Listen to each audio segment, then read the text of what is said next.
Net gain, networking, encouragement, training, helping Snow Landscape and all small businesses hire, train, retain, and engage the best teams to build those win-win workplaces. Are you looking to thrive at work? Here is your net gain.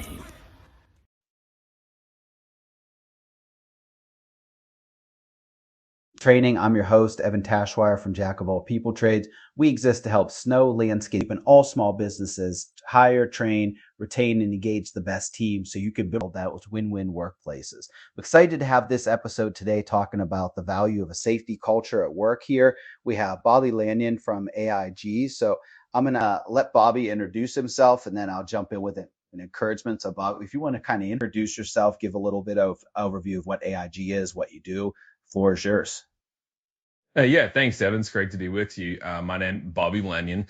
My role here at AIG Safety, I'm the CEO and chief servant of AIG Safety. We manufacture and distribute safety items for mobile machinery. And the philosophy that we work with, Evan, is that we will everything that we manufacture or distribute to our dealer network for the end user is designed to maximize safety while either maintaining or increasing operational efficiency.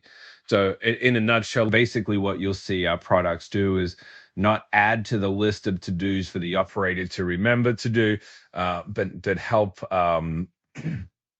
help the owner or the company to continue to understand the economics of injury and maximize profits at the same time.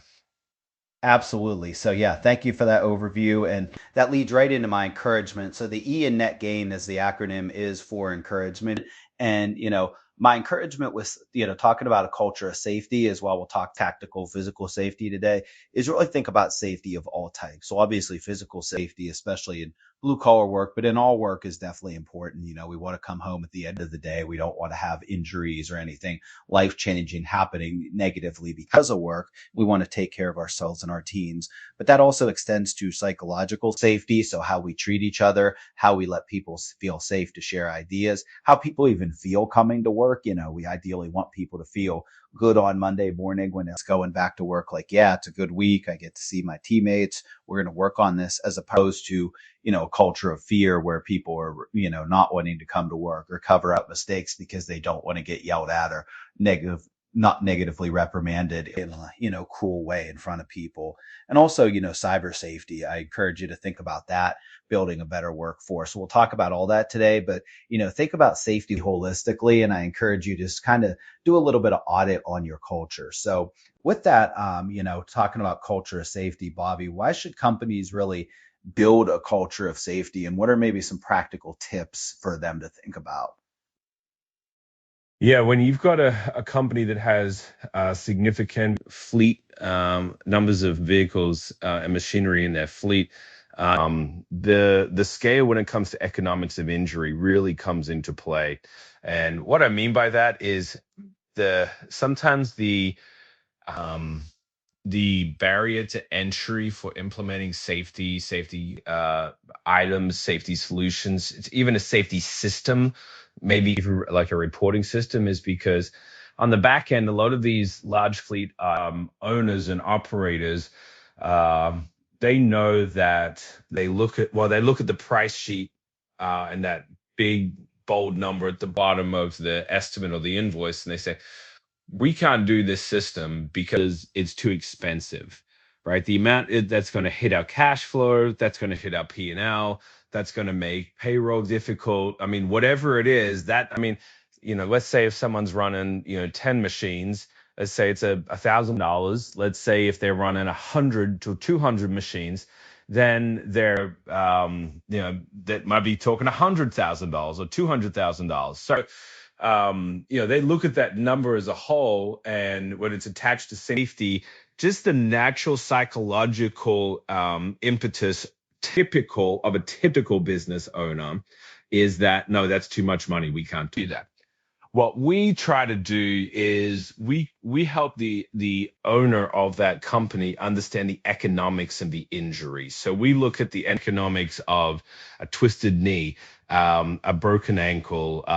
We look at the economics of workers' compensation, and then the um, the costs associated with injury and downtime that don't actually have an outlay, right? So we're talking about the lost time. We're talking about the machine down. We're talking about OSHA investigations and all that kind of stuff. It's not something that they have to write with a checkbook, but they have to pay for it in the end with a job not done on time. So that's something that we really try to help the business owner operator really connect with and understand that, hey, yeah, it might be a big nut, but how do you make it, how do you roll it out in a way that fits within the business model and the cash flow of your company? But at the same time, you're understanding that if you don't do it, the economics of injury can be 7, 8, sometimes 50 times more than actually what that number is. Yeah, I really like that example of, like you said, economics of injury. I actually haven't heard that term, but I've used similar things on the, side that I do with like HR people consulting of, understanding the economics of if somebody quits, or economics of turnover, economics of disengagement. But I like that economics of injury, of things that you don't write the checkbook with, of, if somebody does get injured, not only their injury, workers' comp, which, hits your bottom line. But like you said, the OSHA investigation time, the downtime of machines. I think about for snow removal, which is a lot of my audience, is every operator injured. It's tough enough to get people to cover shifts, especially look at some of these storms we had last year that were 36 inches, went over multiple days, had cleanup. If somebody slips and falls and, sprains an ankle getting out of a machine, or hits, doesn't have the best pusher on and, gets whiplash because they hit a, pothole wrong, or a, speed bump wrong. All those things can then put everybody in the operation behind. So I think that's really good to think about that economics of injury. And, what would some practical tips if somebody's like, hey, we want to build a culture of safety. We know it's important, but we're not quite sure where to start. Where would you tell a company to start, or look at if they're not quite sure, where to start or what that next step is? Yeah, I often think that having a conversation with a trusted friend of a business that's maybe smaller, similar in size, or bigger, just be, like, hey, what do you guys do? And the reason I say start with a friend is because there's confidence and there's trust in that situation. Sometimes we say, oh, you know, call Evan or call Bobby or whatever, and that's all well and good. I know that you would tell them, your honest opinion, and I would tell them my honest opinion. But at the end of the day, there's still that thought process in the back of their mind that they're just trying to sell me something.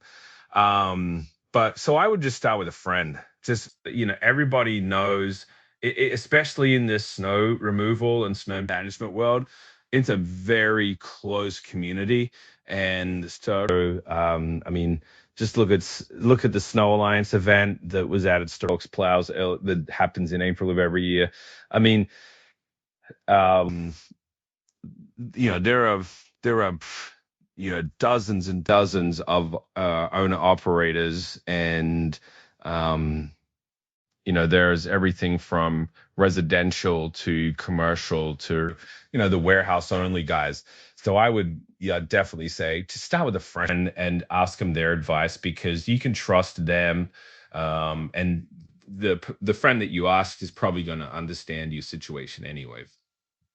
Yeah, I like that suggestion of starting with a friend. And you are absolutely right about the networking. I actually just came back from the SIMA Symposium in Cincinnati last week. Yeah. And a lot, just like Storks, Snow Alliance, a lot of good networking there, a lot of the same people that were at both events. So bounce things off. And I think starting with a friend, and that's where your network is really important, is your network can help you think through and process what you can do internally versus where you need that resource. And that's never the same right answer for anybody in any situation. Sometimes you might have the bandwidth and somebody that safety wise can write that program for you and can really implement something. Sometimes you might say, hey, we're really stretched and we need those people in the field.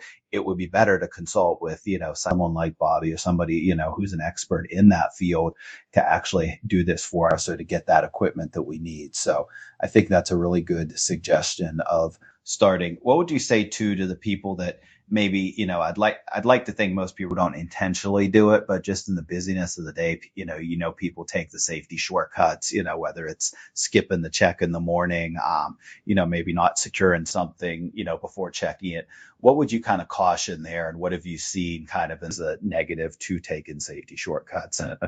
Yeah, there's an old saying, the bill always comes due. You know,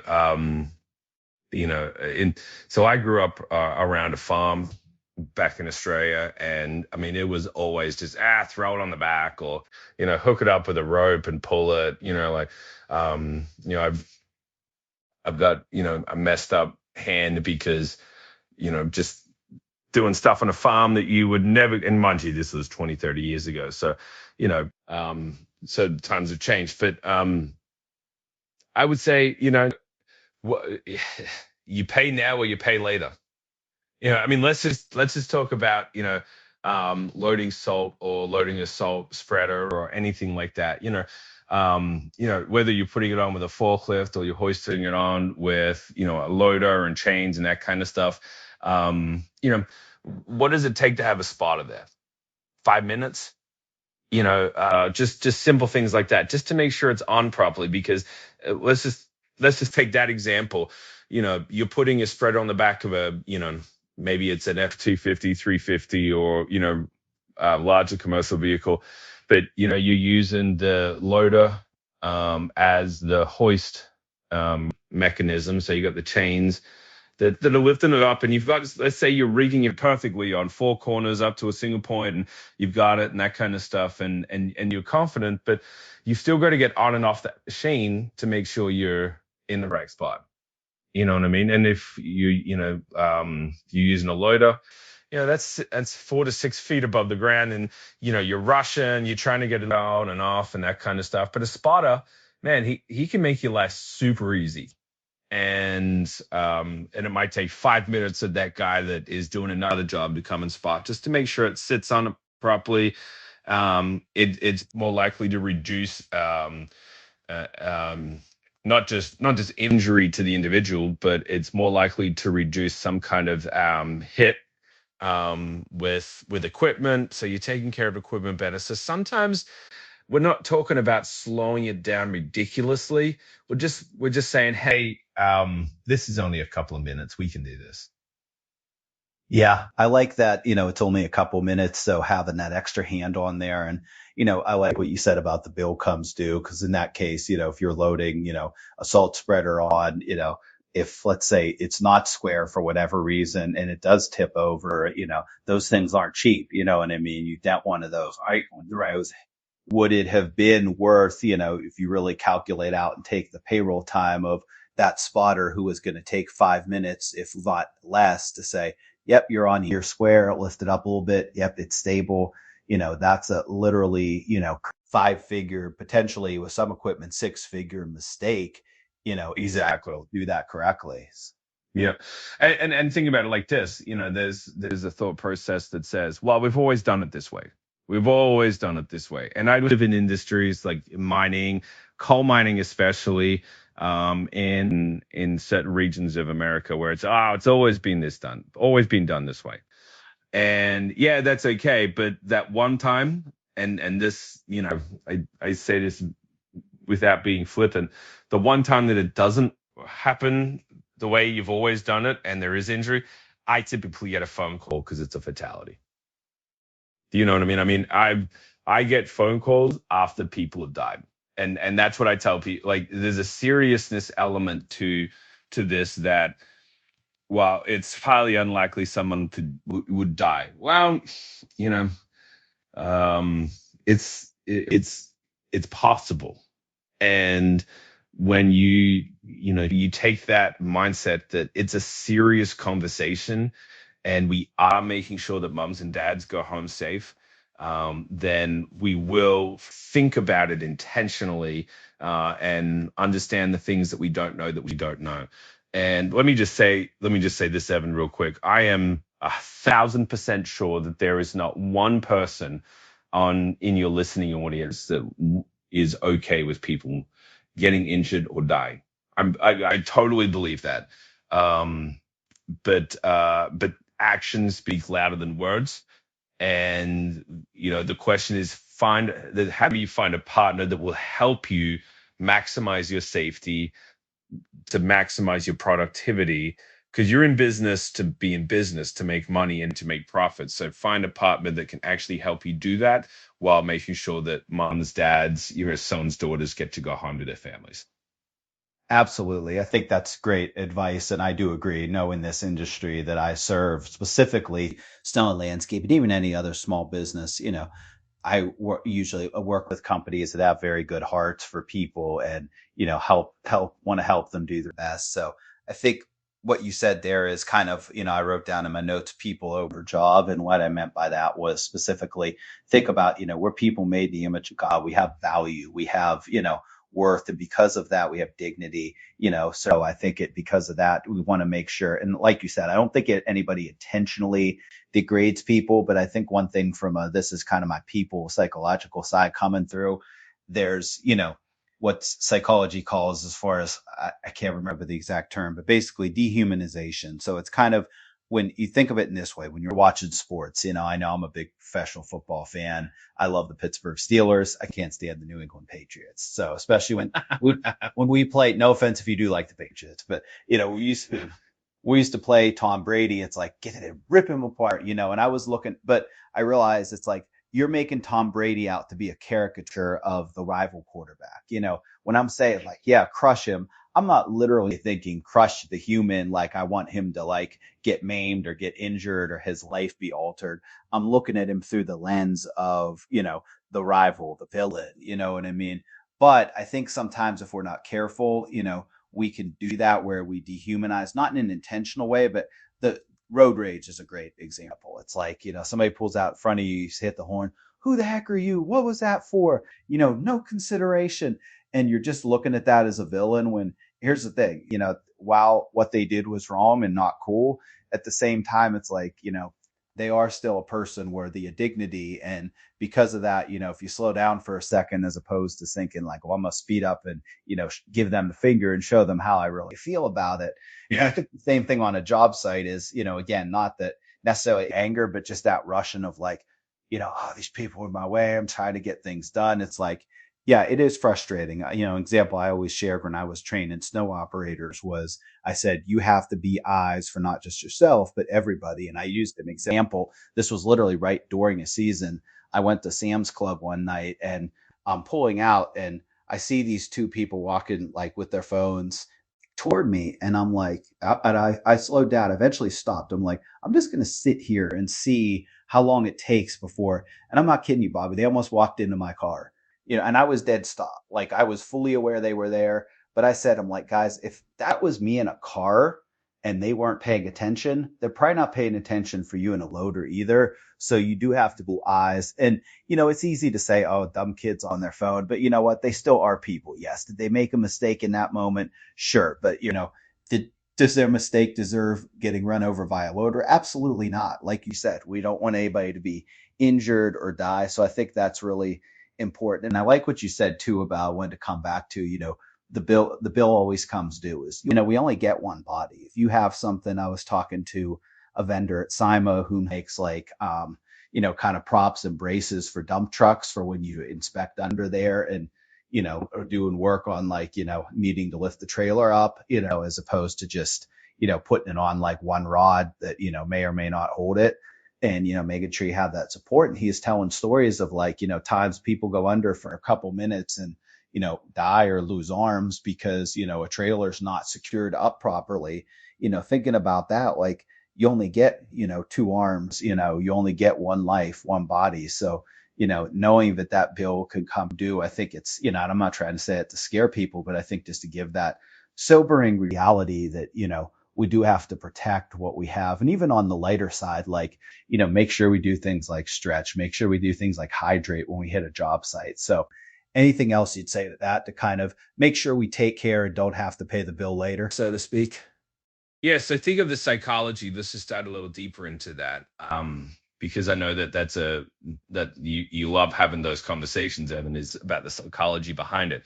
When we're kids, and we walk up to the stove while our mom or dad is cooking, what do they say? They say, don't touch, it's hot. You know what I mean? And some parents are like, touch it, find out it's hot, and burn yourself a little bit, and then you'll learn, right? So that is a micro analogy, if I can put it that way, of what we're doing as adults and what we're doing as business leaders and business owners and servants of the people that we work for. See, a business owner, just on a little rabbit trail, as a business owner, yeah, we're here to lead a business, but like we are actually the ones creating work for the people that we employ. So it's actually, we give them tasks to take off our load, but we're actually the ones that are keeping them employed because of the work that we bring in, because the salespeople that we train and and the networking and all that kind of stuff that we as business owners, we generate that so that we can create business for the operators and the workshop people and that kind of stuff. So we're the ones that are actually serving our employees, if I can put it that way. So let me go back to then that analogy of touching a hot stove, because the psychology behind it, that heuristic knowledge, is the same as when we're adults responsible for people now that are running equipment. And some of this equipment's, 100 grand, 200 grand, for a loader. And then you throw on these Plessel units and, these, wingtip, snow pushers. And it's like, it's an expensive piece of equipment. I mean, the economics of it makes out that, that you make money using it. But we're expecting, when we don't train someone properly or help them create that mindset of being safe, they're that little kid that is sitting in a loader, or I say little kid, but they're obviously older, but they're still that little kid that is playing with a hot stove. And unless they know how to appropriately engage with it, treat it, know its limitations, it's hot and it will burn them and it will burn the owner. Yeah, I like that analogy, especially like you saying that it's hot, like it's not neutral. It is a dangerous piece of equipment. There are risks involved. So I think understanding and treating it as such, really sets a tone. I also like what you said about the stove analogy. And now I don't encourage this with equipment as much, but I always kind of say, like, there is that balance of, as leaders, how much do you give people rope that, somewhat it's like, okay, touch the stove. But I always kind of say, touch the stove in the ways that aren't going to totally burn you. So in other words, yeah, I'll let you lead this project. I'll delegate it to you. I'm not going to oversee totally, knowing that if you make a mistake, or if, something comes back to me and it's not perfect, I'm still going to look it over. So it lets them kind of, hit their, touch the stove and find out. But then on the other hand, there is I think with things like loaders, and when there's, life or death or high bodily injury, of like do's and don'ts, it's like, no, we got to set the rules hard here to say, this is absolutely, like, these are absolute do's, these are absolute don'ts, and here's why, and I'm big with sharing the why behind things, because I think that helps people. It's like, look, I'm not just making these rules to make rules, or to, be the Lord stuff over you. I'm making these rules because, like you said, we're serving our people, we're employing them. And as part of employing them, we have a responsibility to make sure that they're safe, they come home at the end of the day, they're thriving. So yeah, if we set those hard rules, it's not, coming down on you, but it's making sure that you and everyone else around you is safe. Yeah. Well, and take the concept of, this is something that I kind of implemented with my children as they were growing up. And then, kind of implement the same sort of structure with employees as we started to grow. But there's essentially 3 different stages of just, for lack of a better term, obedience and trust, right? So the first stage is, it's just a yes, dad, or it's a yes, boss, right? Because there are, like you said, there are certain times, there are certain places where it's just yes, and there's not the, for a child, there's not the emotional intelligence or the wisdom or the knowledge to say, to even understand if I did give them a why. Okay. So it's yes, like, like a kid running to the street. Stop. You know what I mean? I don't have the time, nor do you have the time to actually, for me to tell you why you should stop or for you to understand and rationalize why you should stop. So that's the first stage. It's just yes, because you're told. Second is, I'll give you it's yes, and here is why. Okay, so you get to this point, children, they're saying, well, why daddy, why daddy, why daddy, so they're starting to show that they want to understand the rationale behind why they shouldn't touch the stove, or why they shouldn't, you know jump into a pool with no adult around, or anything like that. So this trying to understand, but you still can't explain the full thing to them because they're still young, and a lot of operators for snow equipment, we're having kids now, and people, I say kids, show my age. We're having people now being trained to operate, loaders that never grew up around them. They never grew up with anything bigger than a Honda Civic, you know. Um, and so I mean that's the reality of it. You're going to go from a Civic that's 20,000-30,000, and now you're going to trust them in a snow management piece of equipment that's almost $250,000. You know what I mean? So it's yes because I told you to, because you don't have the ability to understand just yet. You don't have the experience to understand. It's yes, and here is why. And then the third stage is, I'm encouraging you to do this because here's a bigger reason why.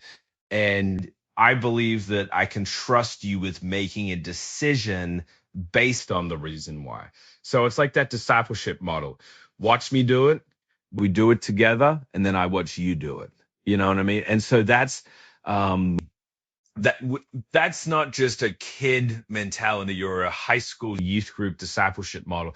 That is so much applicable to our businesses and the people that we employ and the people that we are trusting to train and develop and encourage to be responsible with this equipment. Because the other side is the result of doing it really, really well is you've got a young person, or a person that you have trained in the way that you want them, and they have learned a skill, and because they've learned a skill in their work, they're confident. They're because you trust them, you've just built their self-confidence, you built their self-esteem, and now they want to do what's right. They want to do the best job possible because you have taken that time to disciple them, to train them in the way that it should be done. And then you haven't just got a seasonal employee, you've got a trusted and valuable team member who sees themselves as a valuable team member. Yeah, I really love that framework. And I think that three levels of kind of like, yes, you have to obey like immediate safety things, like obviously if you're running the loader too close to an edge or something, it's like, hey, stop now. Like you don't have the time. It's like you hit the brake, period. Versus that, yes and why. It's like, okay, here are the absolutes that you have to do, and here's why behind it, that these are the firm rules. And then kind of the like encourage where it's, hey, we encourage that, you come out, take that extra site walk through, make sure you study the site map, and here's why, and you're wanting them to make that right decision. And I think you used a good analogy on with, especially the yes and why, that second level you said with, you said about like young kids, but I also think about as someone who recruited and, trained seasonal operators along with my field team. You're dealing with a lot of people because in snow, you scale into the winter beyond. Even if you have a good full-time staff, you usually need more bodies in loaders and in skid steers. So you're scaling with a part-time seasonal staff that might be doing other work in the summer, or might be maybe fresh out of operator school and not as experienced. So you do need to give them firmer ground. So I think that's a really good framework that you put in place there. So that kind of pivoting, we talked a lot about, the physical safety. One thing I wanted to talk about is kind of thinking about safety holistically, and, how it can build a more engaged team. So thinking about number one, cybersecurity, as we get more and more technological world, the biggest risk for cybersecurity for any organization is really the human, because most companies, if you're smart and you've worked with, like, whether outsourced or internally, a good IT structure, you have kind of the Microsoft backup, you're making sure you check things, da da da. Usually firewalls are harder and harder to break through, but how most hackers get in is actually through, social engineering to the person. So they say, let's say I work for you, Bobby. I might get a new job posted on LinkedIn. All of a sudden I'm getting a message like, hey, Evan, this is, somebody looks up who the owner is. Hey, Evan, this is Bobby. I need you to click this link to update your new info. We want to invite you to a welcome lunch.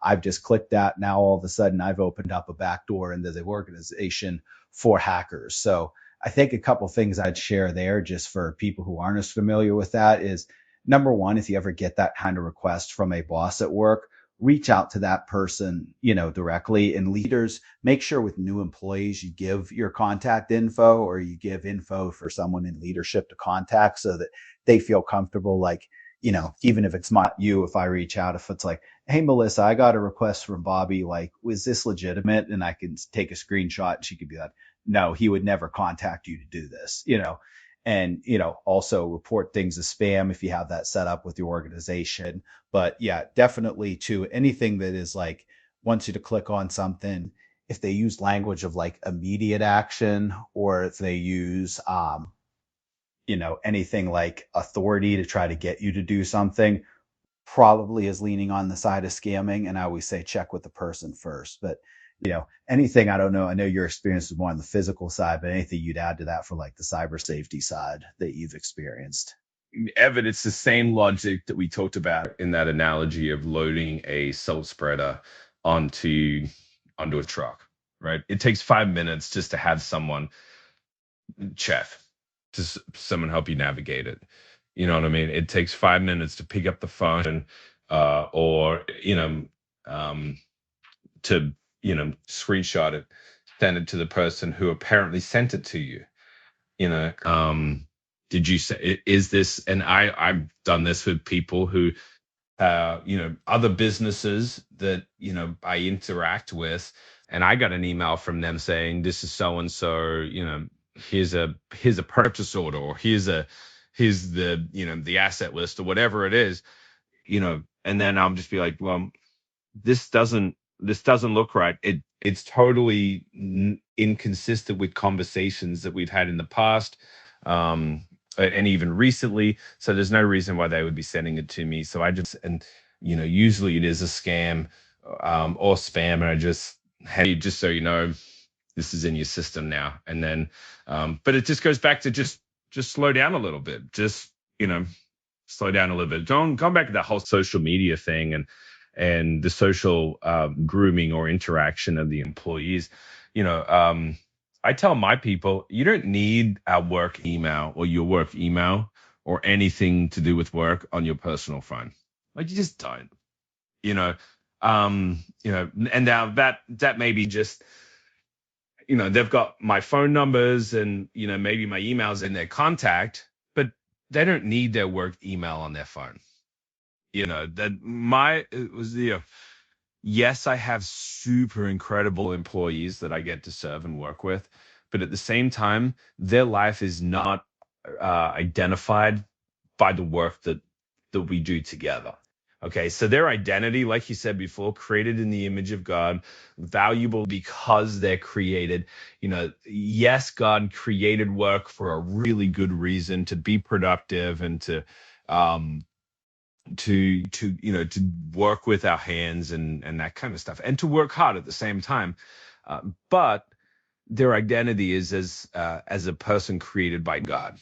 And so, work is not number one. You know what I mean? Yes, that person is, a single person, their responsibilities to God. And then the other things, if they're married, have kids, all these things fall into line, into order. Work is number three or number four, depending on your priorities in life. And so, our world has fallen into this lie that we always have to be connected. We always have to have our phones with us. And there's a statistic that used to, it's probably even less than this now, but it was we couldn't go without looking at the screen of our phone for more than 3 minutes. And if you think about it, you're picking up your phone at least every 3 minutes to check on it. And that's the statistic that advertisers use and and everyone uses. So that disconnects us from everybody else. We can go down that rabbit hole for a long, long time. But think about it. Don't make your employees have your stuff on their phone. They don't need it. Really, if you think about it, they don't need it. They need to be able to call you. They need to be able to radio you, when it's time to operate or when it's time to get to work or, get the call to come in because of the storm or whatever it is, right? But, unless they're, it's just as cheap to get them a phone these days for work purposes only. And you can create your own security on that won't have social media or won't have, you're not giving it access then to all these other things. I'm not an IT security guy, so that's my humble opinion. Less tech is sometimes better. Yeah, I think that's a good perspective. And like you said, with the loading salt example, yeah, take 5 minutes to check. And just because I'm somebody that's worked with IT teams to help, find and create cybersecurity training, a couple things you can look for practically if you're like, am I sure if this email is a scam?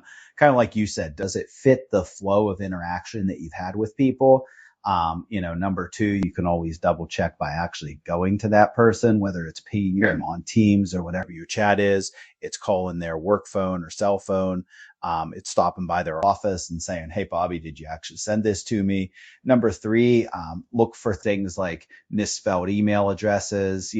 Sometimes it'll be like, support at microsoftsfto.com, Another thing you can do, and be careful you don't click when you do this, but if you hover over a link, it'll actually show you where it's going. And many times that's not, it'll be, it's not real. Or here's the thing, if you're that curious, like go on the web browser and actually type in Microsoft and see if that offer really is there. Spoiler alert, nobody's probably trying to send you free Steeler tickets. And as much of a fan as I am, and that's another thing too, is kind of look for those urgencies. So I think the urgencies kind of come in as like, basically you need to immediately do this. We're going to take negative action. So things like, hey, you need to reconcile this tax bill, click here. Or, hey, we need you to do this immediately for work, or kind of the immediate on the positive side, like the Steeler tickets. Or, one that, I'll admit even got me at a point was the fake attached voicemail, because sometimes you get those phone to voice, where it'll send your voicemail as an attachment. People will use that and it's like, oh, I got a call. I probably should click on this. So obviously if your company does that, make sure you have policy around that and, kind of guidance with that.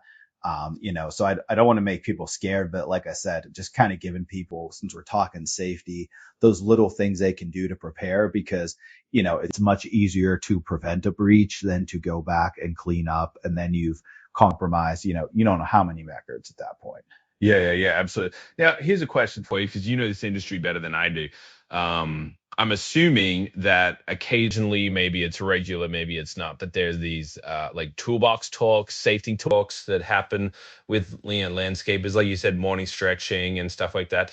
That's a great toolbox conversation, because normally, that conversation is going to do with physical safety, but, bring it up, because it's just as important to their personal security, their personal information, banking apps and stuff like that on their phone, than it is to the business as well. So that's a great toolbox talk, because, people can think about that. Yeah, absolutely. And that's one thing I would suggest to, your morning huddles, like in landscape or even in snow. Yeah.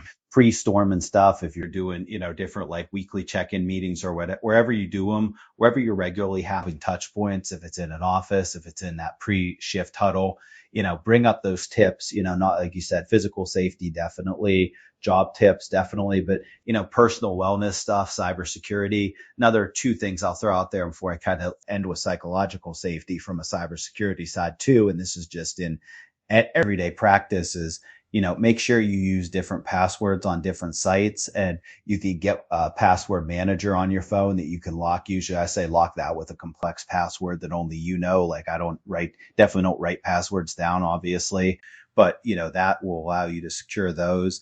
And then also with passwords, if you ever feel like something's compromised or something just doesn't look right. Like I remember one time I logged into my banking app and there was a second number in there I didn't put there, like for two-factor authentication. So I'm like, okay, somebody got in here and did something. So I went and deleted that number, changed the password. So yeah, anything looks suspicious, always change the password first. That way, if somebody did get it, if it got compromised out there, then you're going with a new one. And any places that let you use it, definitely use two-factor authentication where it sends a text to your phone or it gives you a call, or some have like authenticator apps that you can have on your phone. It'll send you a code you have to put in, because what that does is that makes you either verify it with either, something you have on you, which is your device, or, whether that's that app, that text. But yeah, it's just another level too, because that way, even if somebody gets your password and, let's say somebody gets my password and says like, hey, code for signing into PNC Bank, or someone like Google, I know it'll say like, it'll have one to approve. If I sign in on like a different computer, it'll say, sign in from West Mifflin, PA.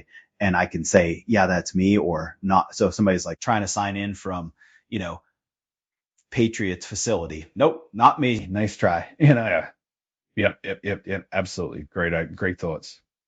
But yeah, kind of last part of safety I wanted to talk about, when we talked about physical cybersecurity, but also building a culture of psychological safety. What I mean by that is a psychological safe environment. It doesn't mean you're always like a patsy or everything's kumbaya, and fake smiles. But what it does mean is that, people feel safe to share ideas, even if they're not, maybe popular ideas or they're different, that people feel okay about bringing concerns up. So basically think about it this way. If something happens to your kid, are you thinking about, oh, how do I get around this and, tell my boss, oh, you know what, I really apologize, I have to go. Or saying like, hey, look, my kid's sick, like, and the boss is like, hey, you know what, go take care of them. We'll talk about the rest later. And also too, I think about how do you feel on Monday morning when you get up? You know what I mean? If you get up and you're feeling like, great, I get to go there. I know this is a place where I'm included. My ideas are valued. We work together well. That's probably a psychologically safe environment versus one and mistakes is another one too. If you feel comfortable like saying like, hey, Bobby, you know what? I sent you those figures. I have to apologize. I messed up on a couple of them. I apologize. I didn't catch it. Do I feel comfortable telling you that and being accountable and that I'm not going to get my head ripped off? Or do I feel like I have to kind of hide it or defend it or justify it? So I think, anything you'd add as far as how people can build that element and kind of, why that's important in addition to the physical safety as well.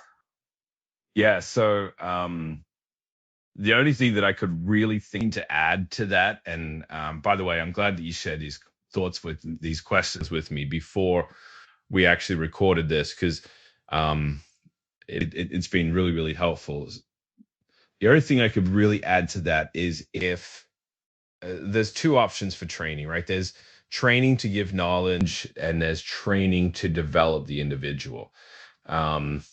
There's I can't remember his name anymore, but there's a teaching program which came out I think it came out in the 90s. It's called 7 Laws of the Learner. And I can't remember who teaches it right now. I don't think it's Chuck Swindoll. I think it's another one of that era. But he pulls out an ancient Hebrew word where there's a passage that says, teach your children this, right? That word literally means that word teach literally means to cause to learn. Okay. So we're not just teaching information, we're actually causing people to learn that not just the skill that we're teaching them to drive equipment or shovel properly or take care of equipment or repair equipment or whatever.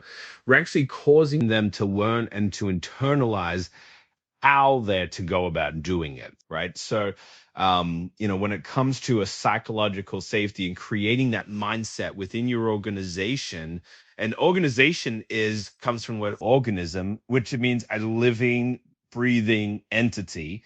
Okay.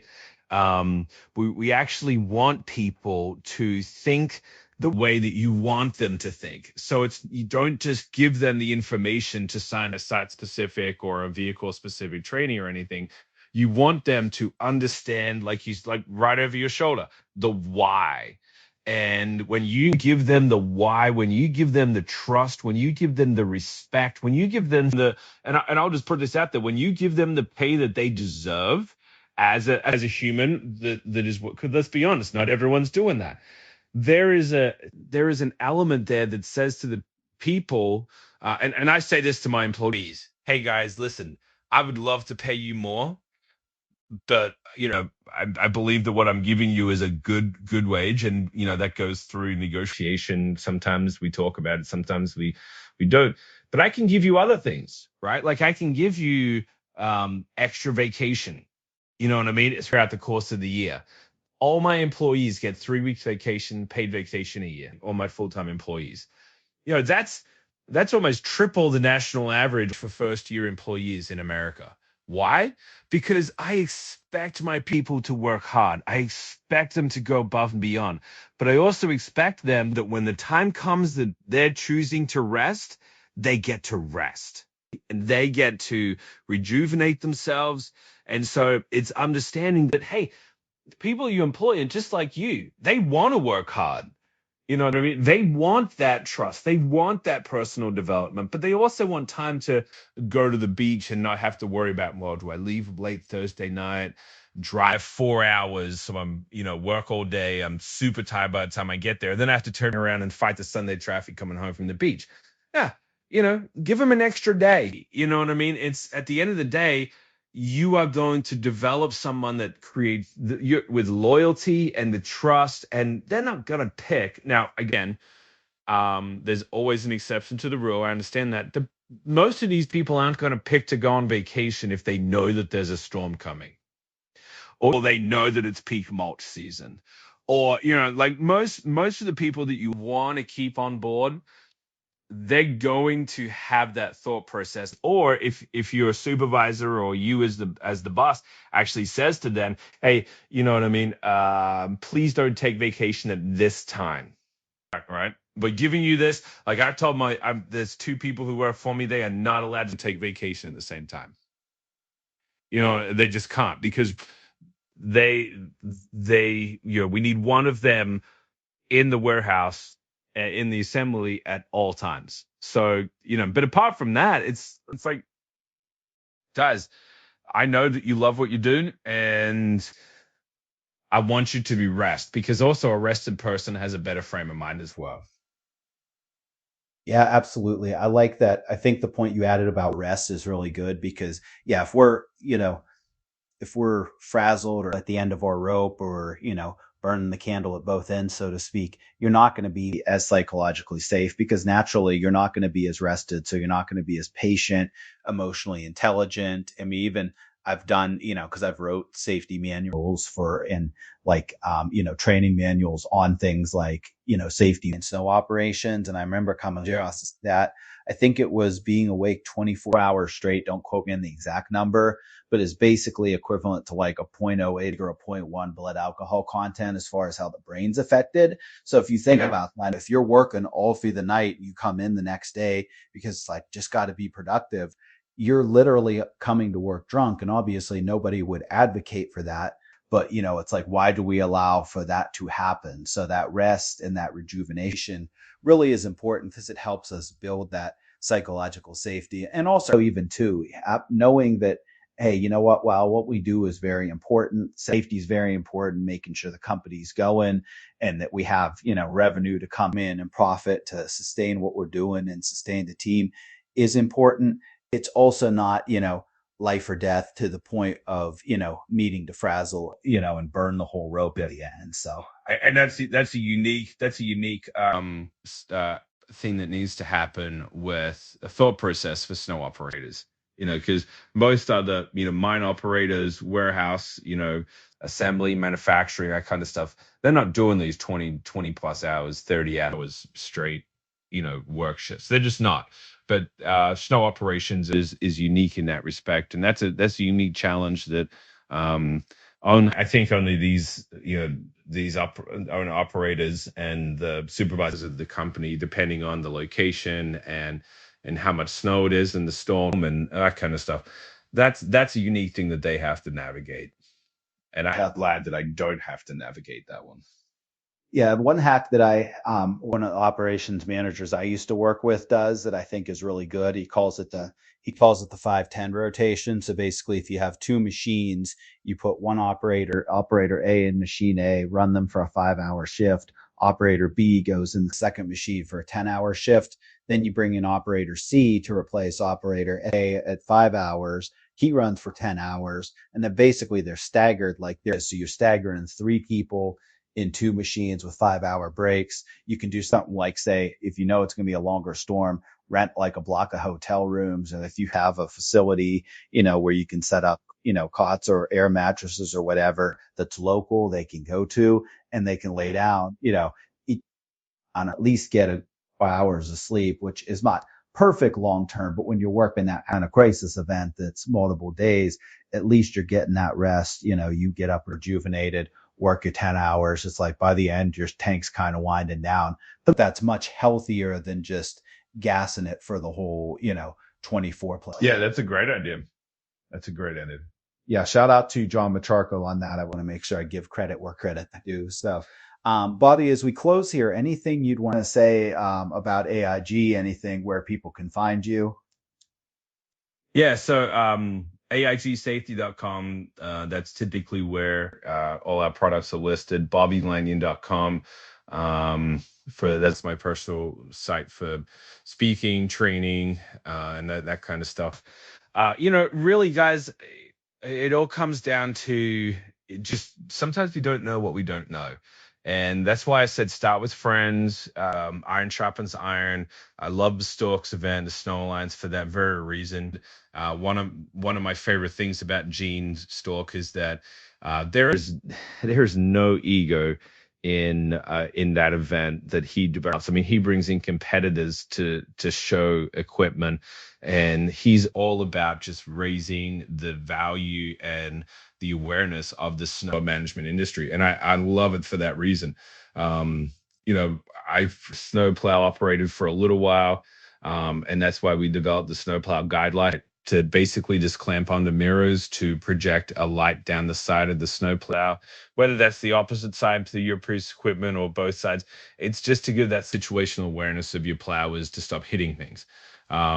So that's my little product specific discussion, but really I'm just honored to be a part of the show here, honored to just know people in the snow industry. It's cool, it's fun. I really, really enjoy it, and it's fun to serve. Awesome. And I really appreciate our conversation. I think you dropped a lot of good nuggets, which, I'll definitely clip up and be sharing on my LinkedIn as well, and my Jack of all people trades page. But, just going to close out here. So Net Gain, like I said, we exist to help companies hire, train, retain, and engage the best people. We have a peer group. So if you're, wanting to grow in any of those areas in snow, landscape, or small business and connect with other peers, like Bobby said, I do actually have a, paid peer group that I'm running for that. Also, make sure you do subscribe to this podcast, Net Gain. Give us that 5-star review on, Apple Podcasts, Spotify, because that does help us get found more. And then if you know somebody, based on the topics we talk about that could use more help in any of the areas I do, from hiring to training, onboarding, definitely refer them to me. I'd love to have a conversation and, just kind of see where the needs are, see if maybe the peer groups for them. If not, great. Always love meeting people. But Bobby, thank you for joining today. This has been Net Gain, Networking Encouragement Training, and we out. weather, but you ain't gon' slip and fall with that. Why? Cause we snow fighters, we assaulting that.